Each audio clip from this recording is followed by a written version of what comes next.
Moi, je veux parler un peu de Babylon.js. Je sais pas, quelqu'un connaît dans la salle? Bon, beaucoup de personnes, c'est chouette. Mais ne vous inquiétez pas, c'est juste pour les débutants. Alors j'ai une petite présentation, une présentation pour moi. Alors, qui suis-je? Alors, je suis Terence Moussoki, je suis juste simple dev chez Expaseo. C'est un cabinet de conseil spécialisé dans les technologies Microsoft, donc pure player Microsoft. Ça n'empêche pas quand même de faire du TypeScript et de détester JavaScript. Hein, chacun sa gamme. Donc vous pouvez me contacter sur Twitter à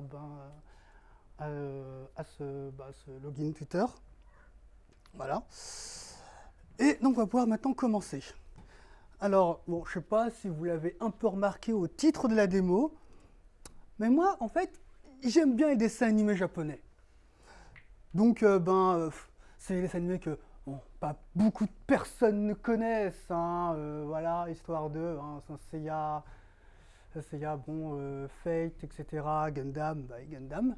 Donc, j'aime bien aussi les jeux vidéo. Parfois, ça va de pair.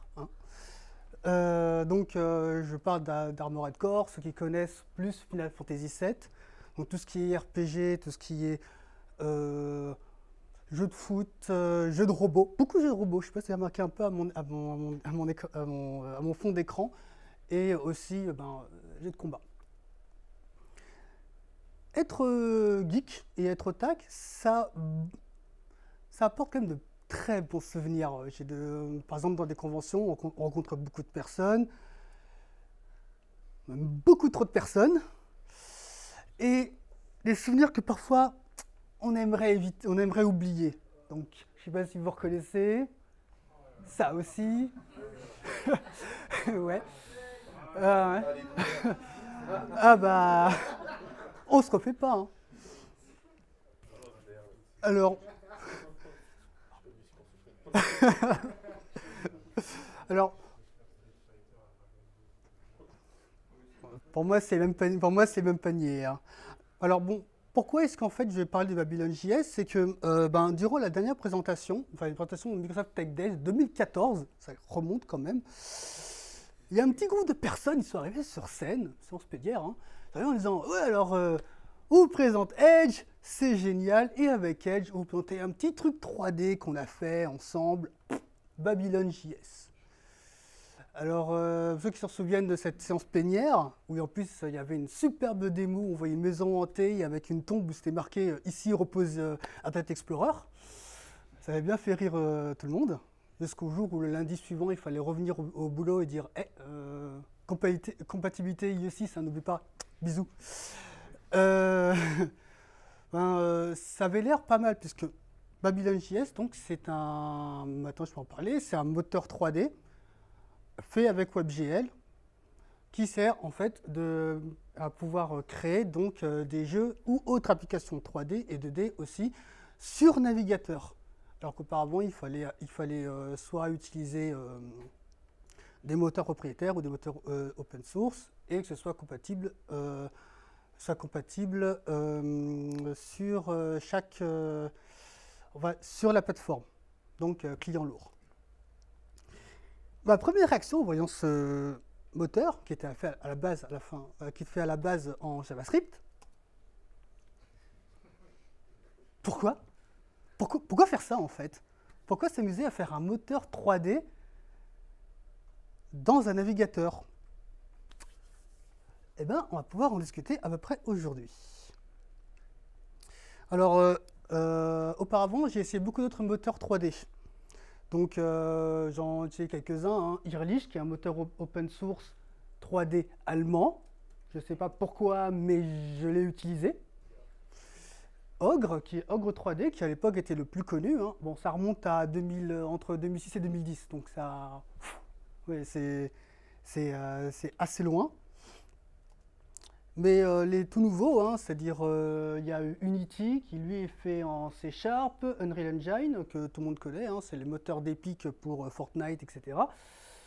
Ou Godot qui pareil aussi est un moteur qui est fait en C#, qui est tout nouveau. Enfin, tout nouveau il y a quelques années maintenant, mais il fait partie de cette nouvelle vague de moteurs 3D qui existe. Et alors, il il y a quelques différences dans les moteurs 3D. Il y a les moteurs 3D qui sont dits old school, c'est-à-dire ceux qui sont un peu rigides, ceux où on dit, bon bah voilà, voici les librairies, tiens, pas beaucoup de documentation, mais bisous, c'est que du code. Voilà, donc en fait, quand tu files juste un point zip avec des DLL ou des points libres et qu'on dit, voilà, tu crées ton jeu, on se revoit plus tard. Bon, il y a peu de ressources, enfin peu de documentation, sauf pour Go 3D. Et il faut connaître surtout les bases de la programmation. C'est-à-dire que si on n'est pas dev et qu'on veut faire un jeu, pas de bol. Apprends déjà à coder et après on verra. Donc ça c'est surtout pour Ogre que j'ai connu et pour Irlicht, hein, c'est de très bons exemples. Si on ne connaît pas le C++ ou le C#, ou même le C, c'est pas la peine. Et il y a les moteurs dits de nouvelle génération. Donc les moteurs de nouvelle génération, alors, ce sont plus des frameworks que des moteurs 3D. C'est-à-dire qu'en fait, des personnes qui ne sont pas dev peuvent utiliser ce framework, utiliser une interface à l'intérieur pour pouvoir dropper des objets, des assets graphiques, des assets de son, et pouvoir faire un jeu sans coder. Donc j'en cite deux à peu près, qui sont Unity et Unreal Engine. Je sais pas, est-ce que quelqu'un connaît Unreal ici? Rapidement, et Unity. Voilà, plus. Donc vous voyez l'interface, donc en fait, après 2-3 cours, même si on ne sait pas coder, on peut faire quelque chose, on peut faire quand même un petit jeu rapide. Je tiens quand même à souligner la petite différence, c'est qu'un moteur 3D, c'est pas un moteur de jeu. On peut faire un moteur de jeu sans utiliser un moteur 3D ou un moteur 2D. On peut faire des jeux en JavaScript pur. Parce que le moteur de jeu, c'est surtout en fait des règles qui vont appuyer le jeu, le programme. Et le moteur 3D, ben, en fait, c'est vraiment tout ce qui est visuel. Donc, des créateurs de Babylon.js, hein, les deux plus connus, hein, c'est-à-dire David Catu et David Rousset, les deux David. Et donc, Babylon.js, c'est sous licence à page 2, c'est-à-dire qu'en fait, on peut en faire un fork, c'est gratuit, complètement open source. C'est basé sur la technologie WebGL, qui s'est lancée dans un navigateur Internet, et il n'y a pas longtemps, ça a été refondu en TypeScript. C'est qu'on peut quand même l'utiliser en JavaScript, avec du JavaScript pur, plus compliqué, mais pour des raisons de performance, maintenant c'est du TypeScript. Alors, maintenant qu'on connaît tout ça, on va commencer un petit jeu de cartes. Parce que ça donnait envie, j'avais envie de tester. Donc là, ce qu'on va voir, c'est comment déjà créer une page HTML pour obtenir Babylon.js, configurer Babylon.js à l'intérieur de cette page. On va créer un menu, créer l'environnement et créer nos cartes. Alors, je vous préviens déjà, malheureusement, je n'ai pas de démo. Je suis désolé, petit problème, j'ai toujours pas de démo, mais je les posterai sur mon GitHub.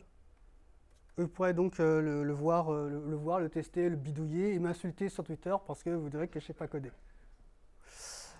Donc, pour configurer Babylon.js, déjà, donc il faut déjà avoir... donc, il faut déjà... pardon, excusez-moi. Il faut déjà... excusez-moi, c'est juste que j'ai un peu quoi venir ici. Il faut déjà faire référence déjà à la librairie Babylon.js. Puis appeler donc mon game.js qui lui contient donc toutes mes règles et toutes mes données. Et en fait, tout sera utilisé, enfin, tout sera exécuté dans le canvas. Donc on va donner, on va dire ID canvas Babylon.js, donc c'est l'ID qui va contenir donc mon jeu. Et ensuite, on ajoute Babylon.js. Donc là, on va juste ajouter mon élément canvas, ma scène, l'engin Babylon.js, une caméra libre pour pouvoir basculer à l'intérieur, pour pouvoir regarder à l'intérieur, et une petite lumière, histoire de. On met tout ça dans le jeu, on initialise, on run, et on a un aperçu. Alors, c'est chouette. Là, si on lance comme ça, il n'y a rien. Il y a un fond violet, c'est moche. On ne sait pas pourquoi, parce que simplement, on n'a rien fait. Alors déjà, on va mettre une skybox. Donc pour mettre une skybox, je pense que tout le monde sait ce que c'est qu'une skybox. Une skybox, grosso modo, en fait, c'est ce qui fait l'environnement autour. Donc en fait, c'est un cube qu'on élargit et on applique des textures dessus, des textures de ciel bleu la plupart du temps ou de nuit, pour pouvoir délimiter le terrain. Donc comment ça se passe? C'est que là, par exemple, on a le haut, le bas, le gauche, le droite, etc. On colle tout ça dans notre cube, sur les faces de notre cube, et ensuite on affiche. Donc pour ça, en fait, on va utiliser un mesh. Donc le mesh, c'est l'objet 3D qu'on va manipuler, sur lequel on va dire c'est un cube. Et ensuite, alors ici, là, on utilise ensuite le matériel Reflection Texture sur lequel on donne comme pas point d'entrée, mais comme dossier nos images qui sont à l'intérieur. Et ensuite, ça collera donc les textures de notre skybox sur notre cube. Et ensuite, on l'affiche. Normalement, j'aurais dû avoir une démo, mais là, j'ai toujours rien. Alors, ensuite, on va créer notre première carte. Alors, je vais revenir sur le système de cube un peu plus tard, mais quand on crée notre première carte, ça, c'était mon modèle de carte. Ceux qui voient la référence, je leur offre une bière. Oh, ça fait une bière déjà. Allez. Donc, ah non, mais on va se servir sur la table, il n'y a pas de souci.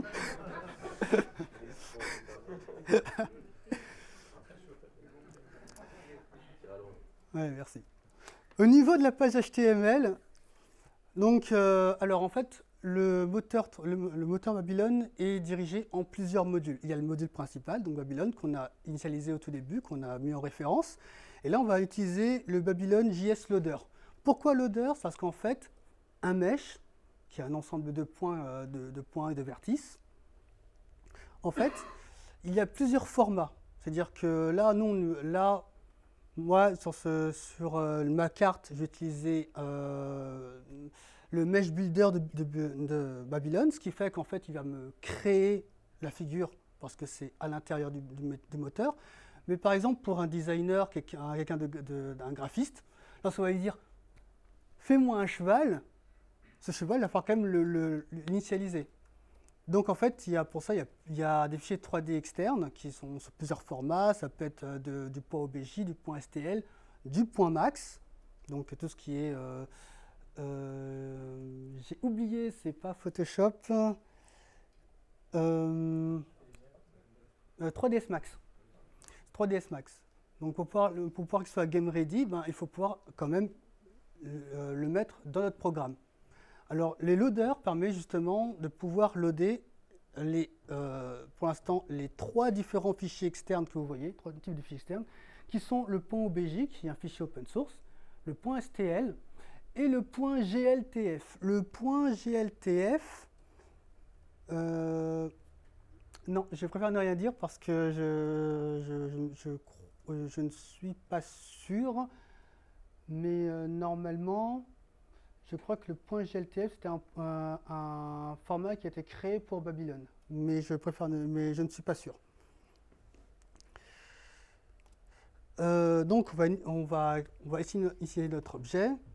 Donc là, par exemple, si j'avais déjà une scène de créer, qui serait par exemple carte.obj, qui est le fichier, je lui donne le nom du répertoire où il se trouve, l'objet, donc carte.obj, et lui, en fait, il créerait ma carte et il l'insérerait dans ma scène qui est déjà créée. Et ensuite, après, on peut manipuler cet objet à ma guise. Là, j'ai appelé viscard parce que c'était une carte à l'époque. Donc là, malheureusement, je vais avoir ma démo de début du jeu. Et je vais vous montrer ce que j'ai fait, malheureusement, enfin ce que j'ai pu récupérer. Alors, hop. Ah, oui.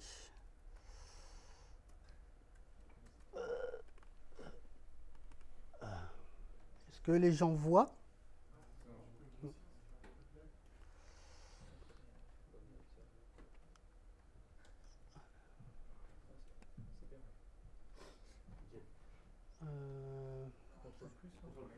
Ouais, merci. Pardon. Appuie sur. Non, vas-y, et appuie sur le petit icône de file en haut à gauche. Ça va couper le. Ça va donner de la place. Voilà. Oui, j'avais besoin de ce truc pour pouvoir montrer le. Non, ne vous inquiétez pas. Clique sur tes fichiers dont tu as besoin, et puis après, le truc. Voilà, c'est ça. Mais on va pas, parce que c'est sur malheureusement mon autre. Alors voilà. Alors, normalement j'avais un menu, donc là ce que vous voyez derrière c'était mon terrain avec l'image, et lorsque j'appuyais sur play, ça devait faire un zoom sur le terrain avec mes cartes. Rien, malheureusement. Je mettrai la démo complète sur le GitHub. Et ce sera sur le Slack de Paris TypeScript. En fait, par exemple, est-ce que je peux revoir? Voilà. Donc normalement sur ma carte, là sur mon écran des cartes, il y avait une caméra qui faisait une rotation autour de mon terrain de cartes avec mes cartes que j'avais créées. Donc là par exemple le Mesh Builder crée une surface plane que j'affiche debout. Et je crée un matériel sur lequel j'applique une image qui est donc ma carte 1.jpg. Et si on voit par là, ici, en fait, il y a une orientation qui s'appelle Babylon Mesh Double Side, parce que, en fait, je prends mon image que j'applique sur les deux côtés de ma surface. Malheureusement, là, j'ai pas trop grand-chose à vous montrer, je suis vraiment désolé.